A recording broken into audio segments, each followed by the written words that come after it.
mag-isa. Naglalakbay sa gitna ng dilim. Lagi na lang ko nadarapan.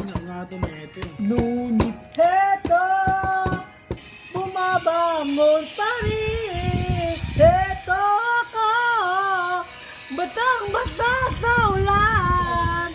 Walang masisilungan, walang malalapitan. Sana